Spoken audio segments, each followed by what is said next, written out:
Extreme Collectibles here in a very familiar situation. This is the exact same position and pose that I had Prime 1 Doomsday in. Well, I'm at it again. It was another bitch of an unboxing. I had another battle wound. You probably can't see it on camera.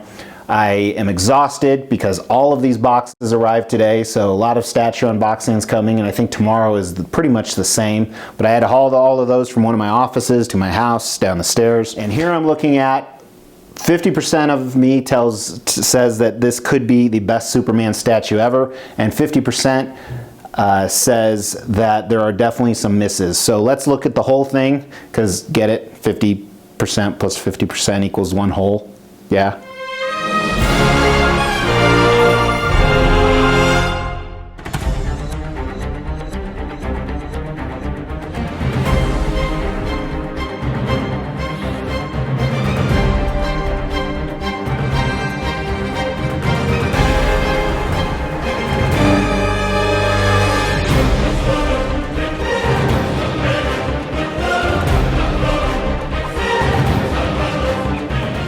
Extreme Collectibles here with Prime 1 1/3 scale Hush Superman fabric cape. So this piece cost $1,000. There was an edition size of $1,500. It is also available with a sculpted cape where the edition size was $750 for the same price. The other difference between the two is this pedestal that he sits on the fabric cape, you can put it in any way. I thought it could rotate. It really can't. It's too heavy sitting in there. But the sculpted cape has to face the front, which is interesting when we get to the concept of design. Excuse me.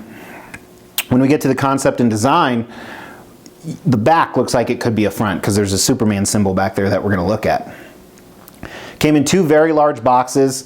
The box that Superman came in, the foam was actually cracked open so tight I couldn't get it out of the art box. I had to slightly tear the art box, which kind of pissed me off. But that is what it is. And then Superman was all wet, which I don't understand. There's plenty of desiccant in there that's never happened to me before, but maybe he was doing something dirty in there I don't want to know about. So the base is one piece. The angels and the wings attach via magnets. Each wing attaches separately. The pedestal he's on, you can put it any direction you want. It sets in there. Then Superman, from the neck down, is all one piece. Then he has three different portraits. The first one is this portrait here where he has his laser vision starting.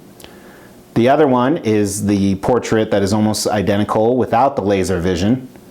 And the final portrait is pretty much the same thing, but he's looking down. And then, of course, his cape, which we're going to talk about in concept and design, and the ivy, which again we're going to talk about. So very excited I got this piece. He's going to look great next to Prime 1 Doomsday. Here's actually a quick photo of them together. They take up quite a bit of space. But this is part of my big 1/3 scale DC line. I have about 15-20 pieces on order, and Zod came up today, so that is a definite buy next to this guy, day 1 PO when it goes to Sideshow. But let's kind of jump into the concept and design here. It's pretty simple. Obviously, Superman, to me, I might be wrong, but this is a graveyard. Obviously with the angels, the old stone, the ivy that's growing up. He's in the graveyard, and they kind of gave him that hovering / flying look, where only his boot is attached by a long key here. And he is not only muscled out and roided out, but he is stoic, he is pissed, he is not a happy guy, kind of an evil Superman, obviously, with you know, the whole Ivy line. And conceptually, it's so cool. It's a museum pose. This is part of their museum master line.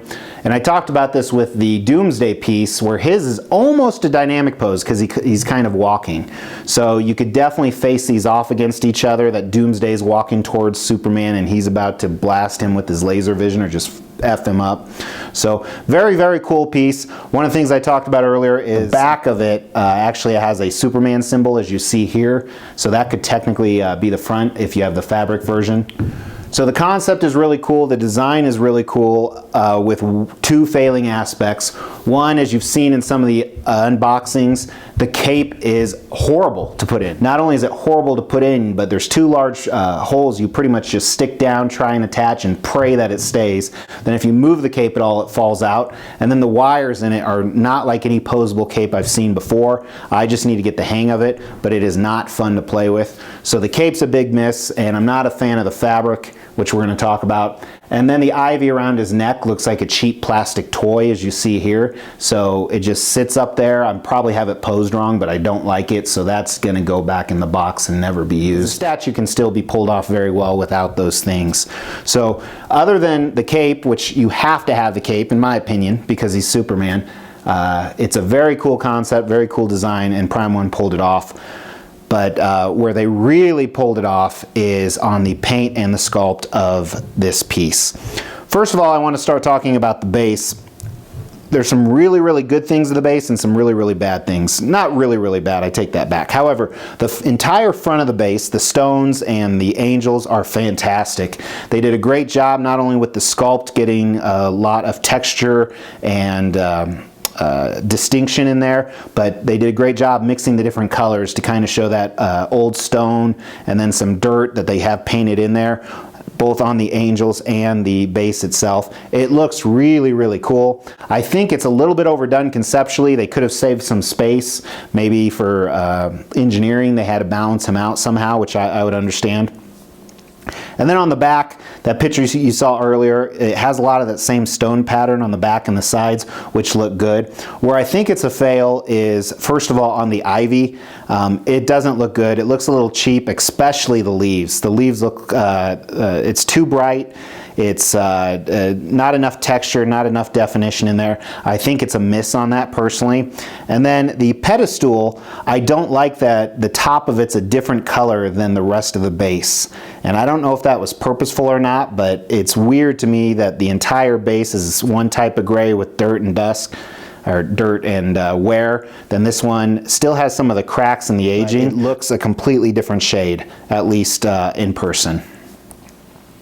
Superman. Superman is awesome, I do have to say. So starting at his boots, I love the paint job. I love that red. So they used the same texture and paint on his boots as they did his underwear. And they did a great job on the sculpt, the folds in the boots, the different coloring they put in there with the black. Really well done. And that doesn't stop at his suit either. All the blue texture, I think it's the perfect amount of texture for a Superman. I think they did a great job with the seams, and again, all the different folds and different shades of blue that they actually put in there, both on his legs. And they did a great job with the sculpt on his anatomy as far as the muscles. It's exactly what you would think of when you think of Superman. His underwear, again, looks very good, just like his boots. He has a giant package. More props to Superman. I'm not a big fan of the texture they used, or they even put some orange in there, which I don't get. And the belt loops are a different color than the underwear, which again, I would think they would be the same color as the underwear. And so it looks a little cheap right there. But again, on his torso, awesome job on the anatomy and the different colors. Really helped that texture and that muscle sculpt. His symbol, his Superman symbol in his chest looks excellent. They did a great job on his biceps and forearms and all the way down. Not only the anatomy of it, but the texture and the layering of the color, and then the folds in the suit. And then his hands are really well done. It's hard to explain unless you see him in person. You see some veinage in there with some blues, and I like the color that they put in there, and the sculpt is very, very cool. I really like his hands. I think they did a great job, and they complement really his portrait, as you see right here. The only thing I don't like about his portrait is his lips. I think they could have used a little bit more coloring, but I like how both on all the portraits are very similar. They did a great job with his hair, with the classic pigtail is what I call it, the pigtail on the front, Superman. The texture in his skin is very, very cool. The different sculpting in his face with his cheekbones and his eyes to show the determined look on his face.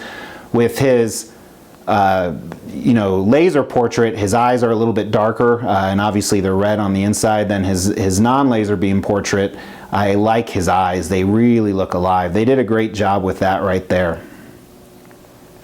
And then back to his cape. The cape, the material looks pretty cheap, and the symbol on the back too. I almost feel like they just gave up on the project after they got the sculpt and paint of Superman done. But overall, those are my thoughts on Hush Prime 1 Superman 1/3 scale. Very, very cool piece. Might get rid of the cape, not get rid of it, but fix the cape, fix the ivy. There is a little bit of a seam line too right here I forgot to show on his neck. So that's a little bit of a turn off. That's a little bit of a turn off. And fix a little bit on the base, and it would have been the perfect Superman statue. With that, I think it's probably the best one out there. Let me actually put the premium format next to it. I have the 52, but I'm too tired to bring it over. So let me get the 52 and put it right here. Watch this magic. See, there it is. So obviously you can see the size difference here, and as I said, I have the Prime 1 quarter scale 52 piece, which is a little bit taller, but it's about the same scale as the premium format here to kind of give you an idea. So I hope you enjoyed this. If you haven't seen my Doomsday review, obviously it's a companion piece for this, so go ahead and check that out. But I really appreciate you watching. Please subscribe if you haven't. Feel free to share it. And let me know what you think of the piece, especially of the cape and the ivy, that maybe I'm seeing it wrong. So thanks so much. Take care.